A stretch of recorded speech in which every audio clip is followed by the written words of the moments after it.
lots and lots of people buying guns. You should be made aware of that. I know I am. This right here is a 20 gauge pump shotgun. They escalate as the economy does go into a further recession. You're going to see more and more criminal activity. And welcome to the Security Guy and CIA Spy. I am Robert Siciliano, and this is Peter Warmka. How you doing, Peter? Actually, I have to be optimistic. I mean, not too bad. Things are not easy, but we've gone through a blessed holiday season, and we're still here, charging into 2022, where we will see where it takes us. Listen, we have no choice but to be optimistic. Look, we are security professionals, and security professionals are proactive. We look at the big picture. Our job is to reduce and minimize risk.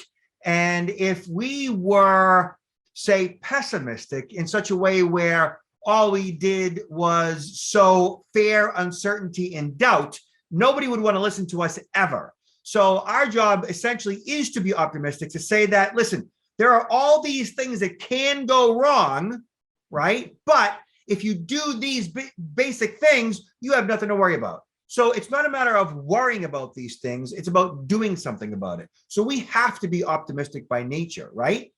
Well, I agree with you 100%. And I think that our work is more important now than pre-COVID, in the sense of we're dealing with a community out there, individuals and people, employees of organizations who are becoming more and more vulnerable because of what has been happening over the last, several years, actually. We're going 2 years of this. So some people are, pessimistic. Some people are really down. Some people are depressed. Some people are not on, their highest alert.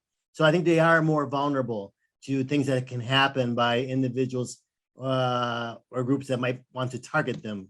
Yeah. So and we are here to keep them and you sharp. All right. So let's discuss this. So this is interesting, right? This is from Los Angeles magazine. All right. It's that big old gun there. LA arms race of the affluent. So in Beverly Hills, I'm going to read a little bit to you. Okay, Peter? In Beverly Hills, the purchase of a firearm comes with certain expectations. The city's only gun store, Beverly Hills Guns, is a concierge service, appointment only, for the largely affluent clientele and businesses booming. It goes on to say that since opening in July 2020, the store has seen upscale residents from Santa Monica to Hollywood Hills increasingly in a panic following several high-profile smash and grab and violent home invasion robberies. The apparent siege has brought in a daily stream of anxious business owners and prominent actors, real estate moguls, and film execs, says owner Russell Stewart. Most are arming themselves for the first time. He goes on to say that this morning I sold 6 shotguns in about an hour. So the reason why we're talking about this is because I think that 2021 was the second highest year of gun sales ever. I think 2020 was the second highest, the first highest. That being said, lots and lots of people buying guns. And there's a lot of fear out there, as this article states. And a lot of those smash and grab robberies that we've seen in retail environments, I think there was one that happened in Minneapolis, a bunch in LA and San Francisco, are really scary to me. When you have, say, 20, 30 armed, generally men, some women, hooded, with hammers and guns and baseball bats, and they're assaulting people, and they're breaking glass and stealing jewelry and stealing clothing and stealing electronics. That's a violent mob. And, if you are in a retail environment, and that comes to greet you, that's really scary. If they do it in your home, right, in the form of a home invasion, that often ends up deadly, because it's usually a violent crime. And in this case, there have been some people killed in the Los Angeles area, which has many people who have never had a firearm in their life buying guns. Peter, what are your thoughts here? This is really scary because, as you know, Robert, I've spent a number of years overseas in some pretty dicey areas when it comes to organized criminal activity. I mean, I lived extensively for extended period of time in Mexico City, which is a high crime rate. And then more recently, I lived in Sao Paulo and visited Rio de Janeiro quite a few times too, and incredibly violent And when I start seeing these things here, this is like, it's like a baby being, I mean, I hope not, but a baby being born, because a lot of these groups, these criminal groups have been evolving in these countries for a period of time, and they are very organized. It's not like, we maybe got used to before, one individual or two people that might try to hold something up. No, we are talking about big gangs, organized games, 10, 15, 20, 25 people. They're very organized, and they're not using crowbars and hammers. They're using assault rifles, and they are, when they attack, it's over. There's nothing you can do. Even the police can't do anything, and it gets more and more violent to the point of if you offer any resistance, you are dead. And what concerns me, we're not there, of course, here yet in the United States, but what we've seen here over the last few months, it really does concern me, because until there's something that is going to act as a true deterrent to this type of activity, whether it has to be, changes of laws, because in California, there's been some changes in laws where it makes it very difficult to prosecute anybody for these things. And a lot of times the police, are sort of limited in what they can do. And unless this changes, it can actually escalate. If the economy does go into a further recession, you're going to see more and more criminal activity. It's just, it's concerning. There's no easy solution to this other than stepping up law enforcement, of course, investing in law enforcement, investing in police, investing in educating police on how to deal with this, investing in retail environments and hardening those retail environments in such a way where it may affect their profit, but they pass those expenses, those security expenses on to the consumer, which, if it saves lives, fine. If it means additional security guards, if it means additional electronic measures to alert law enforcement, if it means, say, bulletproof glass in some situations, it might mean that the retail environment in high-end shops, such as jewelry, might be less consumer friendly, but more secure, maybe less profitable, but more secure. So more security generally means more inconvenience. More security is often less attractive, and more security does also save lives, but it can also be more expensive too. So one thing that was mentioned in this article, and I wanted to highlight, civilians purchasing, handguns or shotguns I got nothing against that, for self-defense, especially protecting your home. But I think we need to highlight here something that is just purchasing something and becoming a little bit familiar with it. It can also can actually set you up to be a more dangerous situation than if you weren't to purchase a handgun. Because I think in this article I mentioned a lot of these affluent individuals, they're buying these things, but they're not necessarily even going and getting adequately trained on them, and they're investing in all this different security. And they're probably talking to all their friends. Oh, look at this new bulletproof car I have, or look at this, I have this new, what do they call these places where you can put it, safe areas in your home. I mean, these affluent people can put a lot of money. Yeah, they can put a lot of money out there, but unless they really understand security and managing their profile, how to really minimize your profile, they can put yourself into a more dangerous situation. Agreed. So, your brain really is your best defense weapon, and putting systems in place to reduce risk is paramount. Just buying and having a gun does not make you safe. Like you said, it could put you more at risk. It does say that at the Beverly Hills gun shop, Stewart instructs his clients on the law and encourages them to visit shooting ranges so they better understand their weapons. Customers also ask for help in securing concealed carry permits from the county sheriff's department. And he goes on to say that the simplest security option for many will always be a $350 shotgun, as available to the average citizen as they are to the very rich. So what he's talking about actually is this. This is this right here is a 20 gauge pump shotgun. And this right here has a folding stock on it and a pistol grip. Now, a firearm like that, can be had for $300 to $350, more or less, depending on the nature of the firearm. Mossberg and Remington both provide a relatively inexpensive pump shotgun that'll hold It'll hold 5 rounds in the cylinder and 1 in the chamber, 5 in the tube and 1 in the chamber. That's nice to have around in a safe. You use a shot, which is a 3/0 or a 4/0 shot, which basically has between, I think, and I could be wrong here, somewhere between 8 and 12 pellets, which are like small marbles, which has a spread of about 2 to 3 feet at about 25 feet to 15 to 25 feet in the distance. That being said, that is an effective firearm that a 13-year-old girl who's, say, 5 feet tall, 115 pounds, shouldn't have a very difficult time utilizing. Same thing with, a small male, female, and so forth.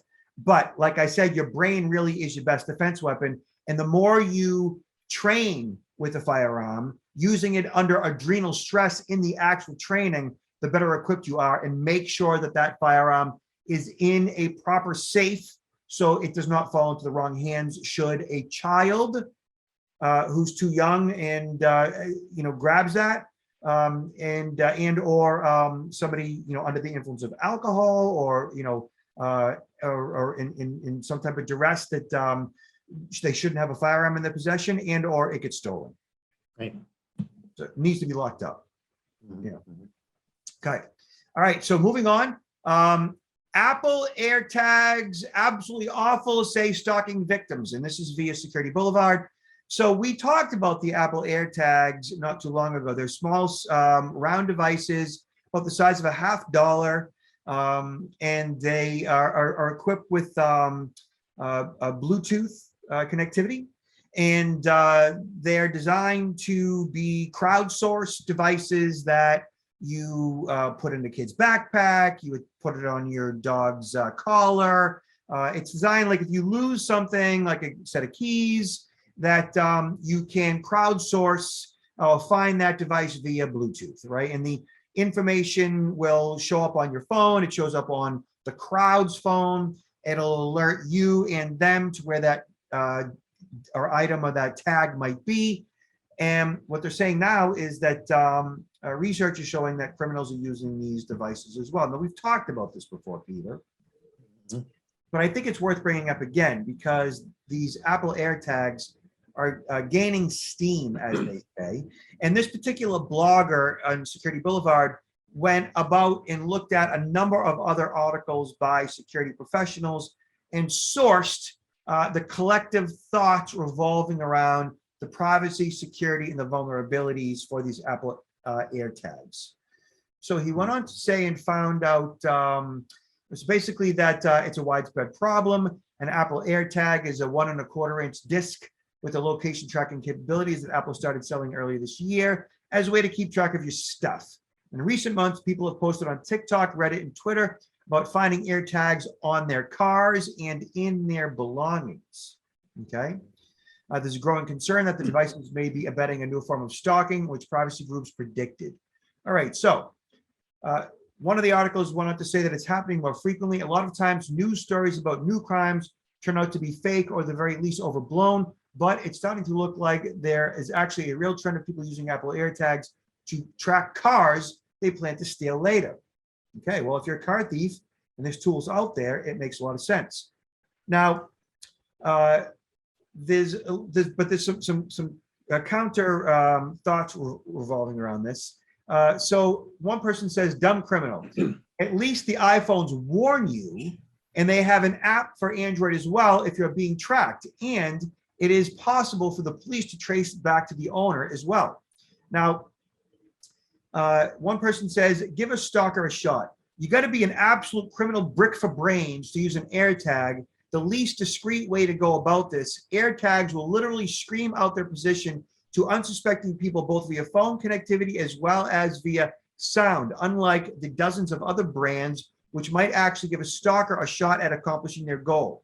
So what they're saying is that with the Apple AirTags is that there's so much connectivity with so many people, so many devices, and they also make noise that using an Apple AirTag for stalking purposes really could backfire on the criminal that uses it.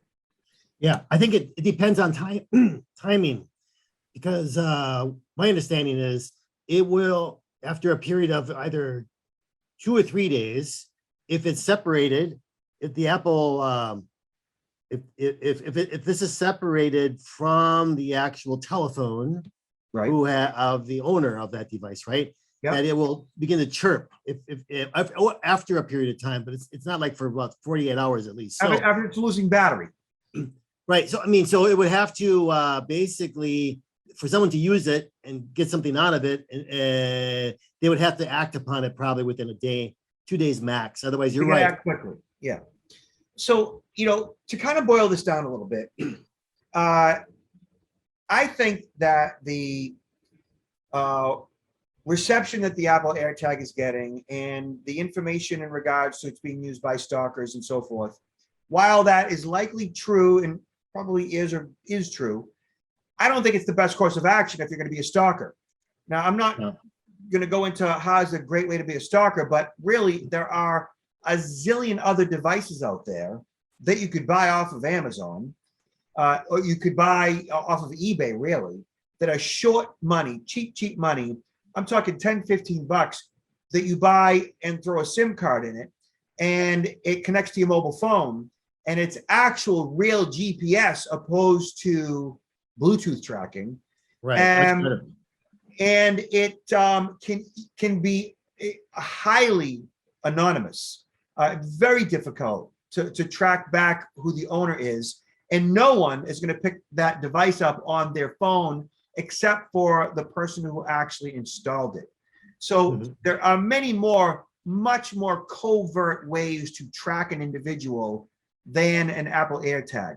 I think because Apple is basically the biggest whale in the ocean, that they're just a target for this type of negative publicity. And even if it's happened once to somebody, I think it's gonna get overblown just because it's an Apple product. I agree with you 100%. I would not be concerned of that this is a big threat from stalkers. And regarding the theft of vehicles, a lot of these criminal groups are pretty well tied in to access information. And if they see a vehicle, they don't want to go after that vehicle right away. They want to know where that vehicle is being stored. They can easily be able to run the plates of that vehicle and find out who the owner of the vehicle is and the address of the owner. So this whole thing about using this Apple device to help, find where the vehicle is so that they can steal it, I think also is overblown. Overblown. Okay. All right. Good. All right. So, Securablog, blog.security.net talks about how do I know if a website is safe to use my credit card? So I get asked questions all the time about credit card fraud. I'm sure that whenever you meet somebody and you tell them what you do for a living, I'm sure at some level they bring up credit card fraud, that they've been a victim of identity theft as well. And people always equate identity theft to credit card fraud, which I always tell them, like, your credit card got compromised. You're not really a victim of identity theft. You're a victim of credit card fraud. Credit card fraud, I've always thought of as not that big of a deal, that it's just a matter of paying attention to your statements and refuting unauthorized charges, right? Exactly. You're exactly right. You might want to also have alerts, notifications set up on your account so that if the card is being used, you get an email or a text message. Well, you're one step ahead of me, which is exactly correct. So that's perfectly fine. Which is what you should do. I have push notifications, or they call them push notifications and alerts. And you go to your credit card company's website, you sign up for them. If you can't find it, call them on the number on the back of the card, and they'll direct you online where to go. And I get alerts for charges above and below $1, card present, which means you swipe the card, card not present, which means you use it over the phone or over the web. International charges. So every single charge that goes through my card, I am made aware of that via text message and or email address in real time as the charge occurs. I don't even really check my statements that much anymore because I get all the charges in real time. I see them as they're happening.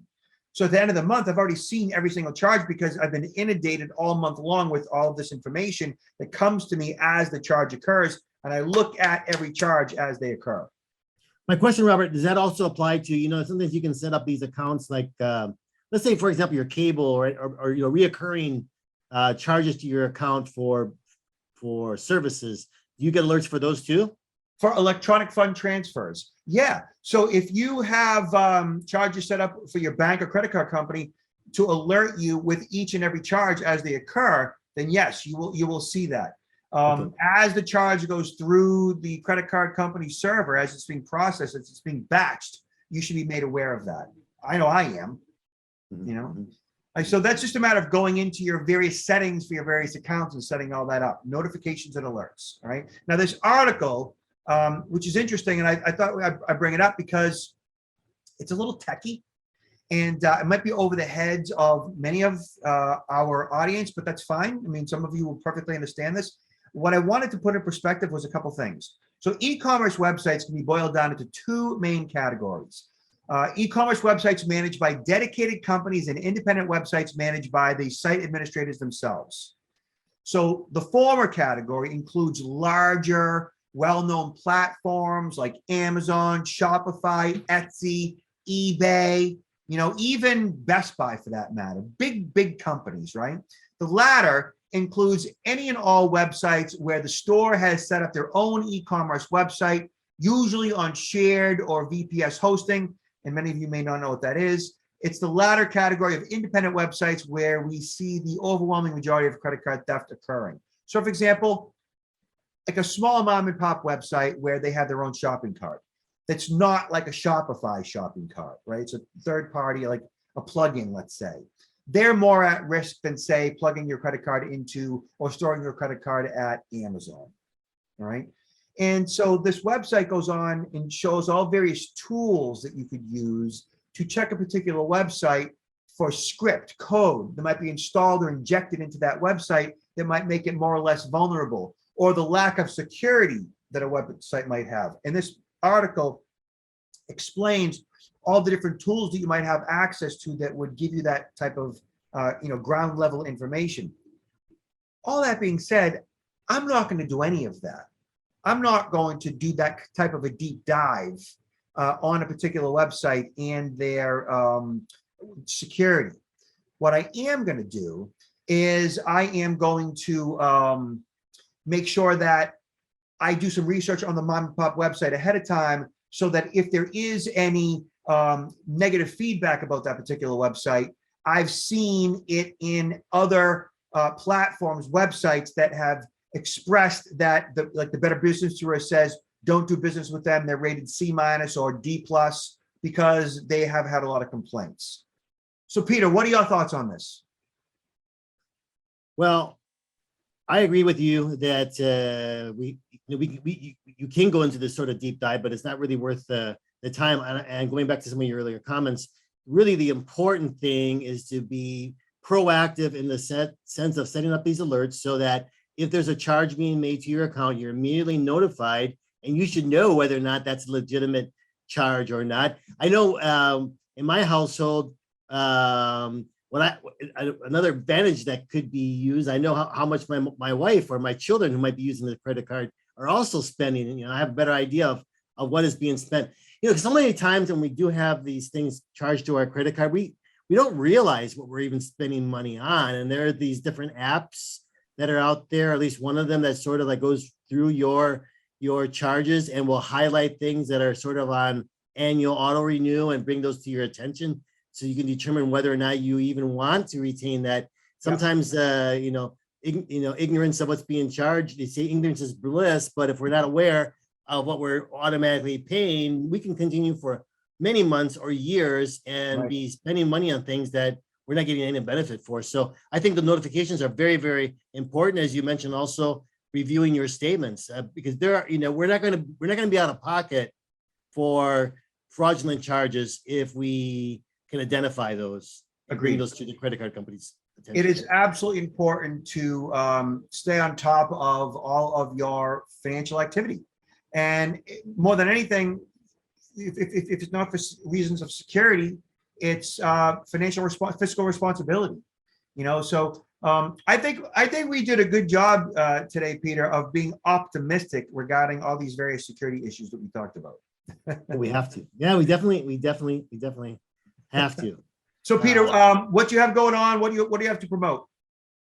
Well, actually, I got a few good calls today of some activities that are, going to be going forward. So that, including not just virtual, because we've been doing virtual all last year. And yeah, it's good if you have to do it. But for professional speakers like you yourself and me, after a while, the virtual without seeing individuals on the other end, it's kind of hard. You don't get the feedback. We like that energy from the audience. Get some live gigs coming up. Yeah, so I got some live gigs. I'll be heading out to Las Vegas and then after that, Washington, D.C.